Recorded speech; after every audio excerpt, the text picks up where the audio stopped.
Literacy's learning has never been more important. Kalantzis and Cope 2025, quote, "In an era of ubiquitous information and communication technologies, there is a need for children to make sense of a multiplicity of communication channels, media types, and technologies." Hello and welcome to my presentation on exploring how the Universal Design for Learning UDL framework can improve reading comprehension outcomes for students with ADHD in the upper primary years. Students with attention deficit hyperactivity disorder, commonly referred to as ADHD, can be characterized by having developmentally inappropriate levels of inattention, impulsivity, and hyperactivity.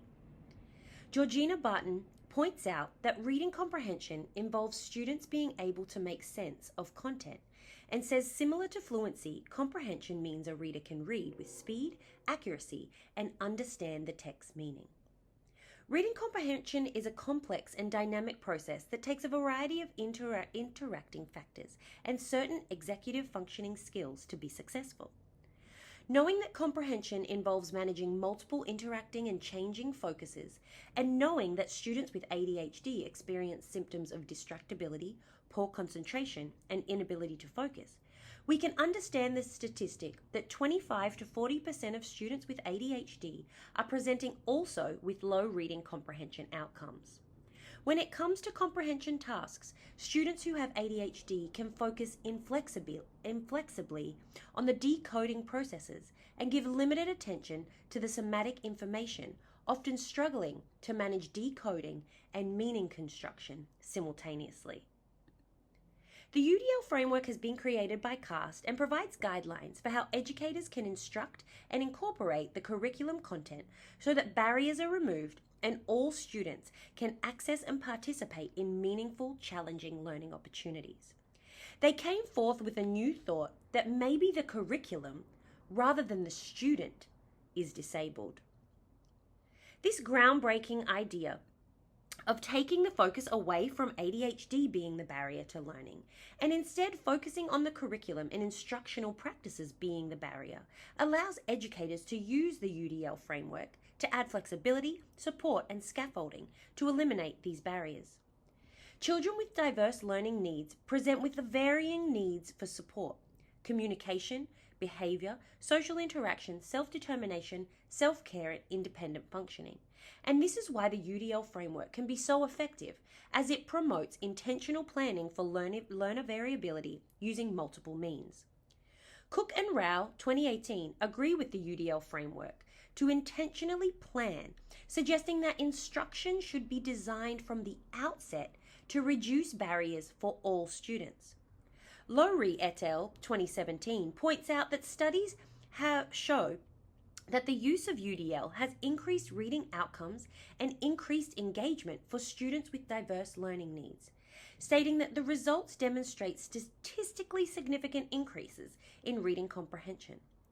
This article goes on to suggest that these results are because challenging behaviors decline when learning needs are met.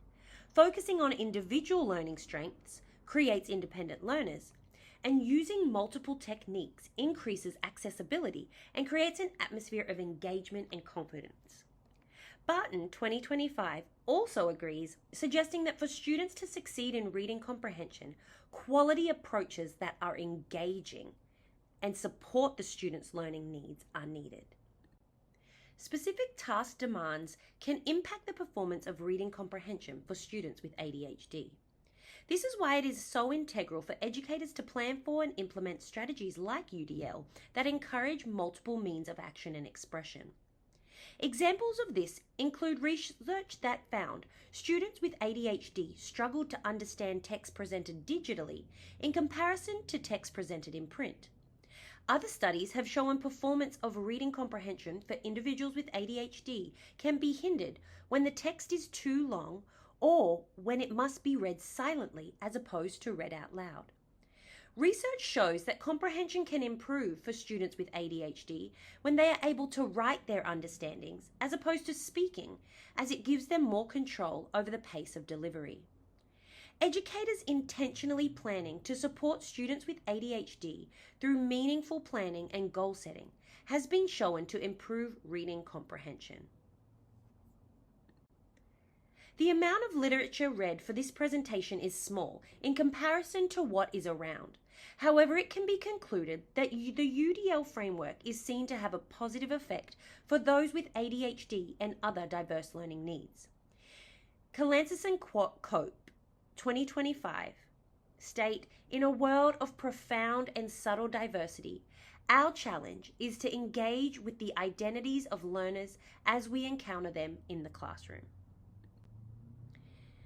This topic of presentation relates to APST 2.5, which is literacy and numeracy strategies. As teachers, we must research and immerse ourselves in information available about evidence-based strategies to ensure we are doing all we can to support our students' success and well-being, especially since literacy is fundamental to the success in all subjects at all stages. Aero 2025. The Australian curriculum also agrees and says that it is central to the lives, learning and development of all young Australians. Reading comprehension specifically is a skill that shows up in the Australian curriculum all the way from level 1 to level 11, highlighting the long-term impact and importance of this skill and ability in and out of school. ACARA 2025. For future practice, undergoing research, gaining knowledge and planning with literacy strategies in mind and finding out what works best for students and why ensures that I can achieve positive student outcomes in my class, as well as reduce the strain and pressure of workload as a beginning teacher. Aero 2025. This topic also relates to APST 1.5, which is differentiate teaching to meet the specific learning needs of students across the full range of abilities. UDL framework encourages planning for the individual and diverse need and encourages the use of multiple means to ensure flexibility in engagement throughout the lesson and for the mode at which success is measured or accepted. The Australian curriculum promote this APST also and suggests that inclusive teaching can be achieved by building on students' interests and abilities. For future practice, I want to ensure I keep learning about the brain and all the ways in which it functions individually. Barton 2025 states all children are different and have different interests, so it is vital to support their reading preferences and engage them in new approaches. This means that not just one approach will work for all children. Also, our brains may all work differently. In reflection, firstly, I can say that engaging in research around this topic of literacies learning for diverse learners has had a significant impact on changes I want to make in my future practice as a teacher of literacies. Through becoming a teacher researcher for this assessment, I have found that a large percentage of students with ADHD often present with low reading comprehension outcomes. I now understand the barriers that children with ADHD could face as they attempt to succeed in reading comprehension tasks due to the complex and interacting nature of the skill of comprehension. The Australian curriculum case model outlines a way of planning and reflection to ensure that every student's entitlement to rigorous, relevant, and engaging learning experiences is prioritised. This model will be part of my future planning and reflection as I endeavour to be a teacher who champions and plans for diversity. So what? I found throughout this process that I have felt the need to address and critically look at my own assumptions and attitudes towards those with diverse learning needs, as I don't want these to impact my practice negatively. Take the focus off the students' diverse learning needs being the barrier and see the curriculum, methods of engagement and instruction as the barrier to learning for these students. It encourages me as a teacher to take responsibility. Every child learns differently and requires different kinds of instruction, engagement, and support. And this means within literacy, different types of text, different types of media, and different types of language need to be used and encouraged. Now what? For future practice, I want to continue to engage in professional learning which will increase my literacy teaching strategies and techniques, as the use of multiple techniques increases accessibility and creates an atmosphere of engagement and confidence for students. What has changed for me and had the biggest impact through this research question is the word planning. Planning for my students and planning with my students. CAST 2024 make it clear that it is through planning that we as teachers can be flexible within our lessons and cater to students' diverse needs within the classroom. Intentional planning, not with the idea of uniformity and sameness in the back of my mind, but planning for diversity. This research has sparked an ember inside me to want to see, hear, and support every one individual that I find in front of me. And I have come to realize that this will take focusing on and embracing a slow pedagogy. These are my references. Thank you.